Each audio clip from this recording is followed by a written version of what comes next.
ഒരു ചെറിയ പണിയിലാണ് കേട്ടോ. ദേ അമ്മ വന്നപ്പോഴേ കൂർക്ക കൊണ്ടുവന്നിട്ടുണ്ടായിരുന്നേ.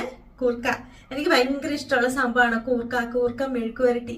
ചോറിനകത്ത് നമ്മൾ ഇരുമ്പിന്റെ ചീനച്ചട്ടി കൂർക്ക മെഴുക്ക് വരട്ടി വെച്ചിട്ട് ലാസ്റ്റ് കൂർക്കയും ഇച്ചിരി എണ്ണയൊക്കെ മിച്ചം ഉണ്ടാവുമല്ലോ, അതിലേക്ക് ഇച്ചിരി ചോറൊക്കെ ഇട്ടിട്ട് തിരുമ്പി എനിക്ക് ഭയങ്കര ഇഷ്ടമാണ് കേട്ടോ. കൂർക്ക ചിലർക്ക് ഇഷ്ടമല്ല, അതിന്റെ സ്മെല്ല് ഇഷ്ടമല്ല, പക്ഷെ എനിക്ക് ഈ കൂർക്കയുടെ സ്മെല്ല് ഭയങ്കര ഇഷ്ടമാണ്. അപ്പൊ ഇത് ശരിക്കും ഞാന് വെള്ളത്തിലിട്ടിട്ട് ചരണ്ടിയൊക്കെ എടുക്കാറ്, ഗ്ലൗസ് ഒക്കെ ഇട്ടിട്ട്. അപ്പൊ നമ്മുടെ കയ്യിലൊക്കെ ഇങ്ങനെ കറ പറ്റുമല്ലോ. അപ്പൊ ഞാനിത് ഒരു വീഡിയോ കണ്ടതാണ് കേട്ടോ. അപ്പൊ എല്ലാരും ചെയ്യുന്നതായിരിക്കും. അപ്പൊ ഞാനിത് സക്സസ് ആവുമെന്ന് ചെയ്ത് നോക്കട്ടെ. ഞാൻ ആദ്യമായിട്ടാണ് അങ്ങനെ ചെയ്യുന്നത്. ഇല്ലെങ്കിൽ ഞാൻ ഗ്ലൗസ് ഒക്കെ ഇട്ടിട്ട് ഇങ്ങനെ എടുക്കുക ചെയ്യുന്നത്. അപ്പൊ നമുക്ക് ഒന്ന് വീഡിയോയിൽ കണ്ട പോലെ ഞാനത് ചെയ്ത് നോക്കട്ടെ കേട്ടോ.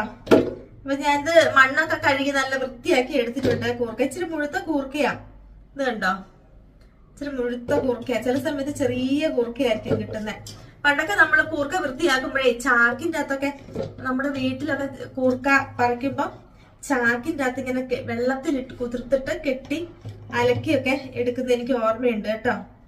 ഏതായാലും ഈ പരിപാടി ഒന്ന് സക്സസ് ആവുമോന്ന് ഞാൻ നോക്കട്ടെ. ഞാൻ ആദ്യമായിട്ട് ചെയ്യുവാണേ. ഇത് ചെയ്യുന്ന കൂട്ടുകാരുണ്ടാവും വീട്ടിലല്ലേ.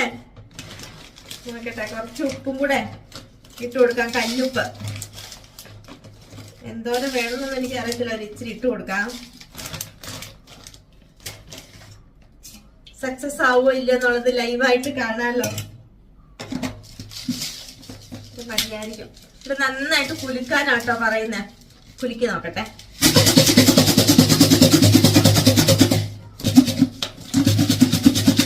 അപ്പോഴേ ഞാൻ വിചാരിച്ച 1, 2, 3 കുലുക്കുമ്പോഴത്തേക്ക് അങ്ങ് തൊരിയൊക്കെ നന്നായിട്ട് പൊളിഞ്ഞു വരുമായിരുന്നു. പക്ഷെ ഇല്ല കേട്ടോ, ഇച്ചിരി നല്ല മാതിരി ഇട്ട് കുലുക്കേണ്ടി വന്നേ. അപ്പൊ നമുക്ക് തുറന്നു നോക്കാം. തൊലി ഏകദേശം പൊളിഞ്ഞു തോന്നുന്നു. നമുക്ക് വെള്ളത്തിലിട്ട് നോക്കാം. മണ്ണും ചെളിയൊക്കെ കൊറേ ഇതിന്റെ ഫുള്ളായിട്ട് വന്നു കേട്ടോ. ഇതിന്റെ ഫുള്ളായിട്ട് വന്നു. ഇനി നമുക്കൊന്നും കൂടെ വെള്ളത്തിലിട്ടൊന്ന് ആക്കി എടുത്താൽ മതിയാവും. എളുപ്പമുണ്ടല്ലോ, പരിപാടി എളുപ്പമുണ്ട്. അപ്പൊ കുഴപ്പമില്ല. പക്ഷെ പെട്ടെന്നൊന്നും ആവത്തില്ല കേട്ടോ. ഒരു 2-3 കുലുക്കുമ്പോഴൊന്നും ആവത്തില്ല. ഇച്ചിരി നല്ല മെനക്കാടുണ്ട്. കയ്യെ കറ പറ്റുന്ന കാര്യം ഓർക്കുമ്പോ ഇത് ഈസിയാ. ഇതല്ലേ, ഇനി എല്ലാം കൂടെ ഒന്ന് റെഡിയാക്കി എടുത്താൽ മതി. അപ്പൊ സക്സസ് ആണ് സംഭവം. അപ്പൊ ഞാൻ വേഗം ഇതെല്ലാം ക്ലീൻ ആക്കി കൂർക്ക മെഴുക്കുവരട്ടി ഉണ്ടാക്കട്ടെ കേട്ടോ. അപ്പൊ കൂർക്ക മെഴുക്കുവരട്ടി ഇഷ്ടമുള്ള കൂട്ടുകാരൊക്കെ പോന്നു. ഇനി നമുക്ക് ഇവിടെ കൂർക്ക മെഴുക്കുവരട്ടി കപ്പളങ്ങ കറി. കപ്പളങ്ങ വിട്ടൊരു പരിപാടിയില്ല.